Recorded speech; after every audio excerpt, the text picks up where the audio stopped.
We jump into the intro and anything like that. I want to give you guys an update on Dawood Davis.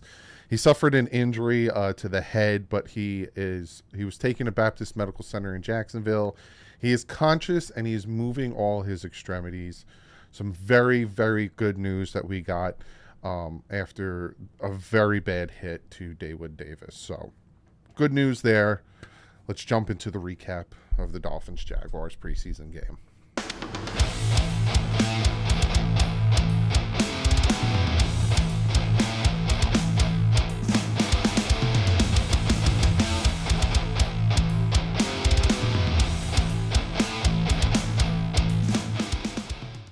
What is up, Finn fans?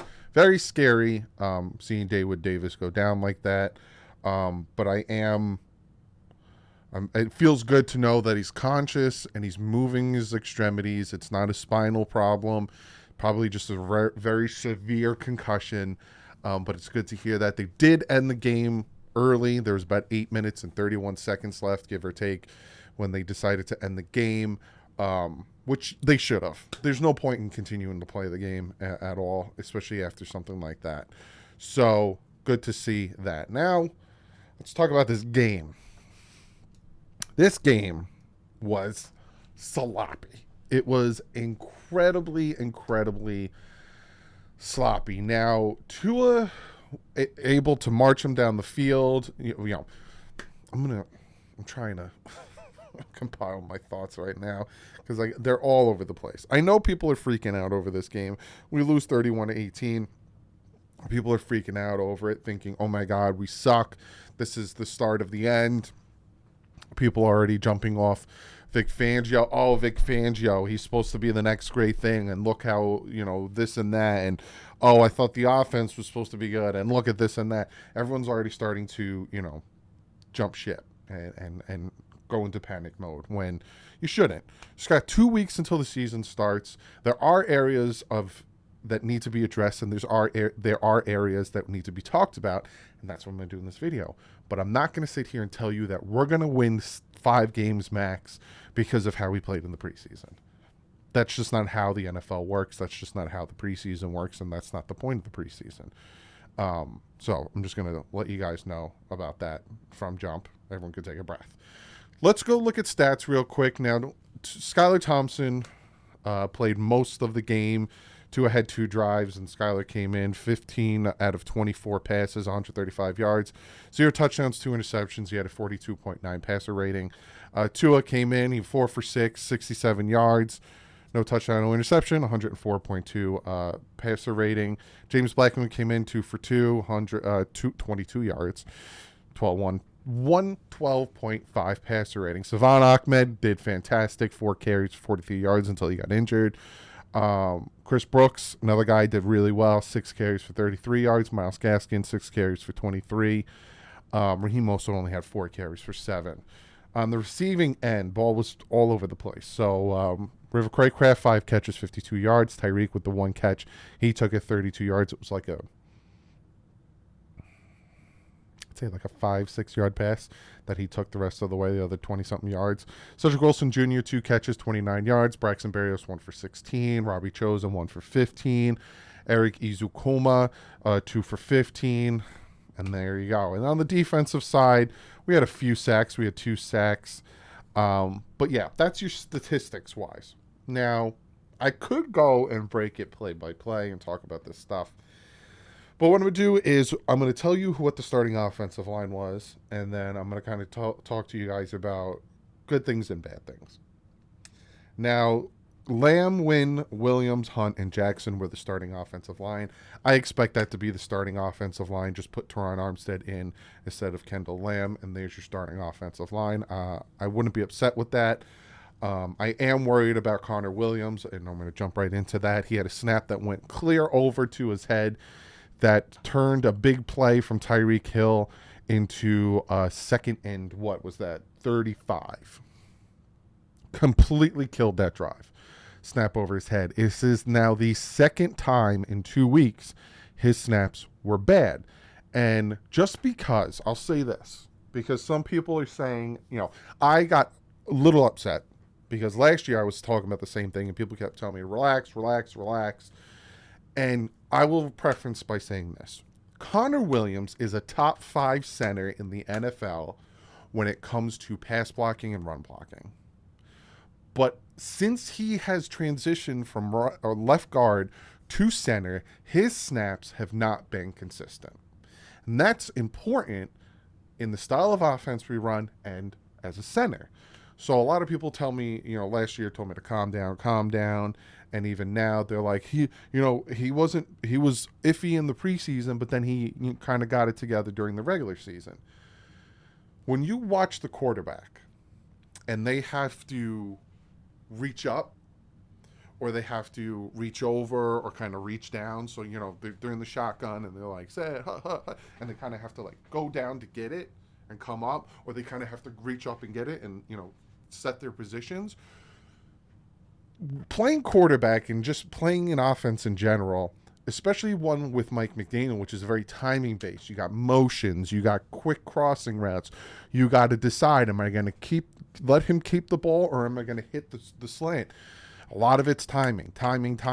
And if you're a quarterback and you're supposed to get it, give it, or keep it, and it's a 1, 2, 3 type motion, all of a sudden it's not 1, 2, 3.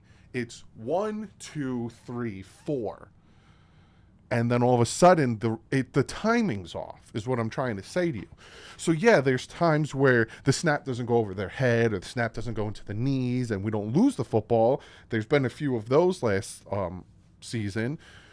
But when the snap's erratic and the quarterback has to constantly reach for it, it takes the timing off. Because now the quarterback's thinking to himself, oh my God, I almost lost that ball. Okay, now I got to go through my processes. There's a second, now I go into my things. You want those snaps to be in the frame, either face, chest, in this frame, not reaching. Over-explained it, but I just wanted to get that out because these are the things I'm thinking when I'm watching, especially last season, and I'm like, that's a high snap. That's a low snap. Because then the timing's off. Then all of a sudden, there's an extra second that doesn't need to be there. Especially if your offensive line can't hold their blocks for that extra second because now the snap is bad. See what I'm saying? Like if you remember last week's preseason game, Skyler jumped up for the ball to catch it, and when he came down, they had a running back blocking a defensive end. They got pushed into him. If he doesn't have to jump up for that snap and he gets it, he can see I don't have time and either roll out or do something about it. It's that timing. And it's worrying me because it's not a situation that has dissipated.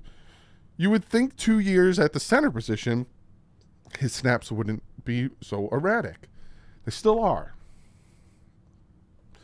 On last week, second drive, Tua on like the 5-7 yard line, a bad snap, which then in turn to Tua trying to hand the ball off, which then we got the ball on the 1. Good thing we marched 99 yards, scored the touchdown. Skylar Thompson, snap over his head, bad snap. This one, Tua, snap over his head. It's starting to become a thing that's worrying me. Hopefully Connor Williams gets it together. I wouldn't have moved them in the first place. I would have kept them at left guard and I would have got a legit center like I wanted them to, but hey, I'm not a professional GM or an offensive line coach or a head coach, so I don't know nothing from nothing. Other than that, I think Tua looked nice his second drive because obviously the snap over his head completely killed his first drive. But his second drive marched him right down the field. They ended up kicking a field goal. I think he looked good. I think he looked sharp. I think he was making the right throws, the right reads. He's very quick and decisive with his throws. Fine with Tua. I was happy with Tua. Time to move on. Savon Ahmed had some nice runs, had that big run, 42 yards. Happy with that. Unfortunately, again, he got hurt. I think it was it was kind of a cheap shot by 58 of the Jaguars. He had two guys tackling Ahmed to the ground, and then you felt the need to hit him on the top and kind of bend his body. I think it was a little bit of a dirty shot there. But it was a good play, 15-yarder to Chosen, and then smart move, here and there. I'm fine with Tua's situation. Now, Skylar Thompson, on the other hand, huge regression from the Texans game to this game. And some people get upset when I'm this critical of Skylar Thompson, right? He's a 7th round pick. That's not a thing anymore. You know? I gave that to him last year, but now this is his 2nd year in the same system. He should be getting better. I understand he was a 7th round pick, but he should be getting better. And, you know, he almost threw an interception when he tried to force it into Chosen on his first pass, who's triple covered. I don't know why he threw that. And then he threw an interception while rolling to his right, completely sold it, 3 or 4 feet above the head of Cedric Wilson Jr. And I'm thinking to myself, all right, bounce back, right? Do your thing, come back out, bounce back, and kind of just brush it off. And let's go. Just a stupid interception. He must have thought that the linebacker who came in to intercept it was going to, stay where he was or playing in a different zone. Just threw it right to the guy. And I'm like, it sucked. He was just off. And my thing with Skylar, and I say this every time I talk about Skylar Thompson, he doesn't process things quick enough. And he hesitates too much. Like, instead of just throwing the ball, or instead of just running on your own and just trusting your own football instincts, he second guesses himself a lot, which then gets him in trouble. Whether it's a late pass, whether it's an unwarranted sack, whether it's an interception. He is not ready.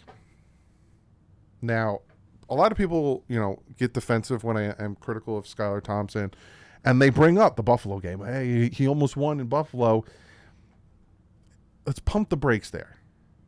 Because he threw 2 interceptions in that game that gave Buffalo points on our side of the field. A lot of that game came down to the defense and the rush. Also, that Jet game, because that also gets brought up to me a lot. Like, hey, he got us in the playoffs. Sanders got us in the playoffs because Skylar couldn't push it in. I could give it to the Jets defense. They're a good defense, but this is not me knocking Skylar. This is me just kind of giving you my stance on where I feel, especially with the backup quarterback situation, because I still am hesitant to think that Tua can stay healthy for 17, possibly 20 games if we ever get there. And then Tua goes down, God forbid. Do you feel comfortable with Skylar Thompson or Mike White coming in to win us some games? Because I don't. I would feel more comfortable with a seasoned vet. Now, I'm not saying Joe Flacco, but like that. Like Joe Flacco-esque or Gardner Minshew. Gardner Minshew isn't going to win you games as the starter. I want that backup that can come in and has the potential to win games here and there. But if they played 17 straight, they're only going to win you 6. So I only need you to win me those 6. God forbid you come in. Matt Moore type, When Matt Moore came in, I wasn't like, oh, God, here we go. I'm like, all right, Matt, I know you're going to throw some risky passes, but I know you got the arm. He beat Buffalo in Buffalo to clinch us a playoff spot in 2016. I don't feel comfortable about the Miami Dolphins backup situation. Will the Dolphins go out and get another backup? I don't know. You got one guy in concussion protocol. You got another guy who's just not ready. Will he be ready? Maybe, but just right now, he just doesn't look ready. Makes me scared. Scares the crap out of me. Let me throw a positive at you. The starting defense, besides the fact that we had no defensive tackles in there because Christian Wilkins, Zach Sealer, and Rashawn Hand weren't playing, was good. I had no qualms. No like monogamy, I'll get to that because that's a negative. And a lot of people are getting on Vic Fangio already. Well, Vic Fangio, I thought this defense was supposed to be good. It's preseason. You know how many starters weren't playing? You know how vanilla this defense is? The whole time he was playing off coverage. He wasn't really blitzing. He would blitz a linebacker here and there. He'd send 5 instead of 4. The safety, I noticed the corners were playing about 5-6 yards off. Same thing on the Jaguar side because that's how Tyreek Hill was able to gain the extra 20-something yards off of a quick pass. It's preseason. They're not going to be throwing exotic blitzes at you. They're not going to put the playbook out for your first week's opponents to read. But I like the defense overall. I liked what I saw coming out of Chubb and Phillips and, all that stuff. But the rush without Sealer and Wilkins out there was garbage. They were running it all over us. ETN, 8 carries for 39 yards. Bigsby, 6 carries for 37 yards. Like, they were just running the ball all over us. Noah Benogany, I heard good things coming out of camp and OTAs and stuff, and I had high hopes for him. He's just not it. I don't know if he makes the roster. There's too many times he was out of place. There's too many times he just wasn't there, and I just don't know about him. But I will say this about Vic Fangio, right? A lot of people are getting on Vic Fangio. Oh, this is the defense that we're expecting. We're screwed, yada, yada. Vic Fangio has told us time and time again that there's a depth issue. He's told us time and time again we're trying to find the safety opposite of Javon Holland. Cam Smith needs to not be, we need to trust him not to make a mistake. And he did. He bid on a double move, and the receiver had an easy long touchdown pass. He bid on it. It was Tim Jones. Completely bid on it. So, Vic Fangio's telling us things, and he's very honest and very serious about it. So, got to listen to the man. Trying to think of other things. I'm looking at my notes. That's about it. The only things that really worry me are just the depth in certain positions, quarterback depth and defensive line depth. Other than that, I feel confident enough that these guys know what they're doing.